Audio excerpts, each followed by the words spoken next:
Hello everybody, welcome back to another video. Yes, you did read the title right. I did buy an engine for a tenner, and this is it.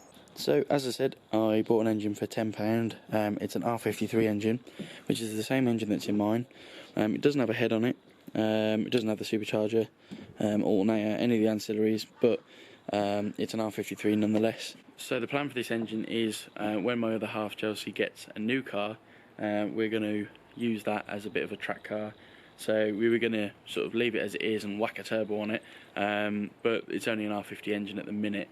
The R53 has slightly forged internals, so we've gone for that, and we're going to see how it goes. The big plan is to whack a turbo on it, which is obviously easier said than done. So yeah, we've managed to get the engine to crank today, so we're happy that it's sort of working. We're going to strip it down, clean it up, and see what needs some attention given to it. So this clip just shows the engine cranking. As you can see, it's all fine, all the pistons move up and down freely, so we're good to go. So at the minute we've got it on a tyre just on the table. I've got an engine stand ordered, got to wait for that to come, but we're going to take the belt tensioner off here.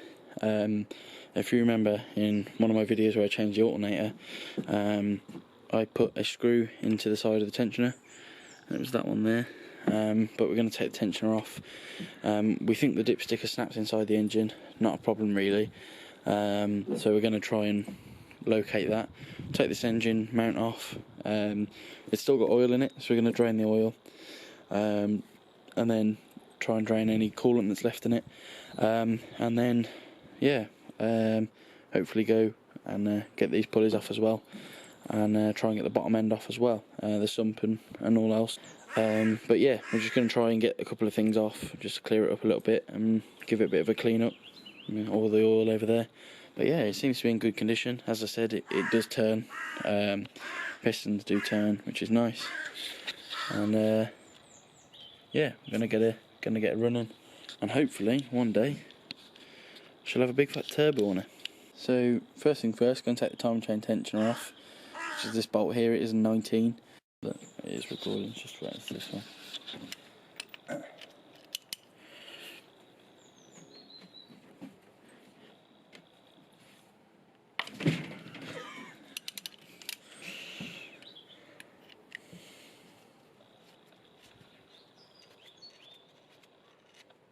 was going to piss everywhere.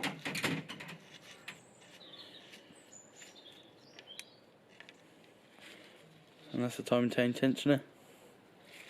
Sorted. So we're just draining the oil.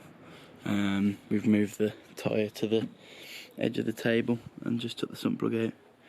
Draining the oil now, and then we'll hopefully start with, as I said, getting the tensioner off and a couple of other bits.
So in this clip here, I'm just removing all the bolts from the bottom of the sump and then separating the sump from the block, and then that just gives us the opportunity to get inside the bottom end of the block and just inspect it for any damage, and also just make sure that everything's in good nick.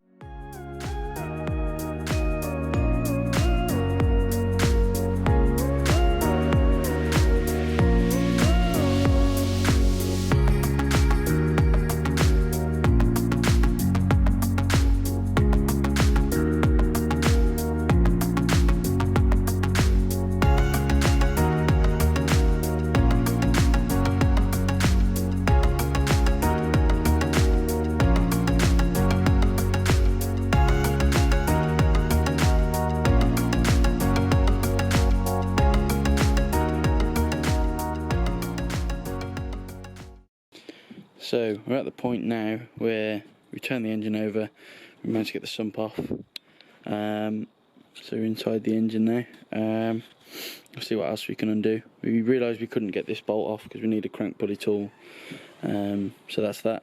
But yeah, we've got the sump off, which is nice.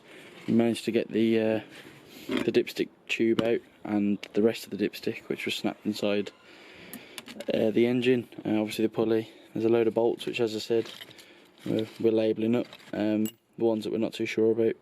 But yeah, we're going to try and see what else we can get off now. So we weren't able to get the crank out because we haven't got the crank pulley tool, but we decided to carry on and we managed to get the pistons out, or at least one so far.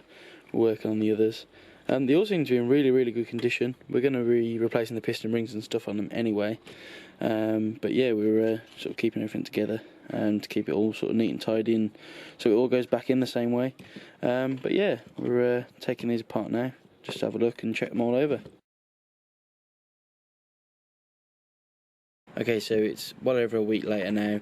We stripped the engine, as you saw. We've got the sump, the pistons, the oil pickup, all the bolts, and we now have an engine stand for the engine. And me and Owen have mounted it up, ready for the next stage.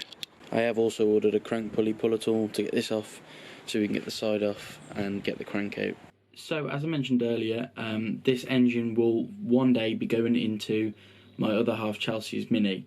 When she moves on and buys a new car, she's going to give the Mini to us, as in me, Tyler and Owen, and we're going to build it from there into a track car. Now the original plan was to use the R50 engine that's inside of it, put a turbo on it and see how that goes, but the opportunity to buy this engine came round. I couldn't pass up on it, so I went ahead and bought it. And looking back on it, I think that was a wise choice, because realistically the R50 engine would see a small amount of boost and would blow, and we'd have to redo this anyway. So I feel like this is the best way to go forward with it. As I mentioned earlier, the R53 engine is slightly forged to deal with the supercharger that's usually put on them, which does help us there. So yeah, you might be thinking, well, what's next? So I've compiled a list of things that we need to buy. So we need piston rings, we need a cam, we need a whole bunch of things. As I said, we're trying to keep this on a budget, so if anyone can sort of hook us up with a place to get sort of cheaper parts, you know, we've bought the engine for £10. We're not looking to spend a lot of money. We want this to be done on a budget. We want to do it. We want to build this car in the back garden and on the drive. We accept that at some points we're going to have to pay people to do work, i.e. remaps, tunes, that sort of thing. But we want to try and do as much as we can on the driveway and in the garden. And then we get that sense of achievement and also the learning curve. I mean, already I've learned so much, and I'm looking forward to completing the project and learning a whole lot more. So once we've replaced all the gaskets, the piston rings and everything else, put fresh oil in it, reassembled everything, fresh assembly lube, that sort of thing, then we'll be putting it into the car, which already has an LSD 6-speed 53 gearbox, and obviously drive shafts and the extended gear linkages and whatever, so we won't have to do that, which is nice. So once we've refreshed all the seals and gaskets and whatever, and we've got hold of the car, we're going to plug the engine in. But before we put the engine in, we're going to strip everything out of the car, absolutely everything, and put back in the bare minimum. We will one day have 2 bucket seats in it, a cage, harnesses, you know, standard race car stuff. But we also want to sort of look out for the car. I'd like to keep it on the road, so we'll keep the bare minimum in to make it sort of road legal as well.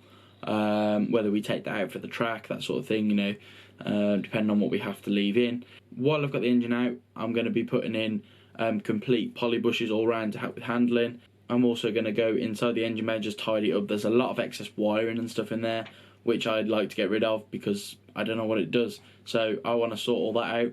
We're going to be moving the battery to the boot. We're going to be giving it a full respray, and then we'll be plonking the engine in, gearbox, getting it up and running. Once it runs and we're happy with how it runs, then we're going to start with the turbo in. So we're not too sure on what type of turbo yet. We're just going to play it by ear. We're going to wing it. That's the whole point of this project. The whole point of this project is that we're learning. We're winging things, we're learning. You know, if we do it wrong, we'll learn. And that's that. The idea is that it's on a budget. We could go out and pay. I've seen various websites where you can get this done. Just take it in, drive it in, and a week later get your car back and it's got a turbo. And it costs 13 grand. So I don't want to do that. I want to learn. I want to save myself probably 10 grand. And make content and have the sense of achievement that I've done it myself. So yeah, in the next few videos we'll be sort of stripping down the engine a bit more and starting to build it back up, getting some more parts and fitting them. So yeah, stay tuned for them. So let me know in the comments down below if you're interested and you're excited for this project to evolve. I know I am. I just want to give a quick shout out again to my mates Owen and Tyler. Without them, this wouldn't be possible. I wouldn't have the drive to do this. We're all in this together. We're all contributing time and money towards this project. We all want to see it succeed. So a big shout out to them. Thank you. So go and follow our page on Instagram. It's project_midnight official. We post cars. We try and post daily or every 2 days, but we're sort of struggling with content in the minute. So if you want your car to be featured on the page, send it over to us. We will have some merch and things coming out soon, but more so we're looking to break into the sort of scene of aftermarket parts, so custom aftermarket parts. So send us a direct message on Instagram and let us know which brands of cars we should focus in on to make custom parts for. Make sure, like I said, you go and give us a follow and just support our posts when we put them out, and hopefully we'll have some big things coming for it in the future. But for now, thank you for watching this video. Make sure you hit the thumbs up button and hit the subscribe button and turn the notifications on to see when I post another video. I hope you'll enjoy this project.